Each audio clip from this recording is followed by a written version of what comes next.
আমি আজকে মশার সাথে সাক্ষাৎ করছিলাম। আমি তাদেরকে জিজ্ঞাসা করলাম, তোমরা ময়লা পানিতে ডিম পাড়ো কেন? মশা বলল, কারণ ভালো পানিতে ডিম পারলে মানুষ সিদ্ধ করে খেয়ে নিতে পারে। আমি তাদেরকে জিজ্ঞাসা করলাম, মশার কোয়েলে তোমরা মরো না কেন? মশা বলল, আমরা যদি মরে যাই তাহলে কোয়েলের ফ্যাক্টরি বন্ধ হয়ে যাবে। আমি আবারও তাদেরকে প্রশ্ন করলাম, তোমরা মানুষের কানের কাছে এসে জ্ঞান জ্ঞান করো কেন?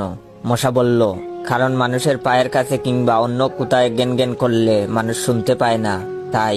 আমি তাদেরকে জিজ্ঞাসা করলাম, আমি শুনেছি পুরুষ মশারা নাকি রক্ত খায় না, তাহলে ওরা কি খায়? মশা বলল, পুরুষ মশারা শুধু বউয়ের বোকা খায়। আমি বললাম, মশারা কামড়ালে মানুষের ডেঙ্গু হয় কেন? মশা বলল, মশারা কি শুধু মানুষের রক্ত নিয়েই যাবে, ওদের কিছু দিবে না।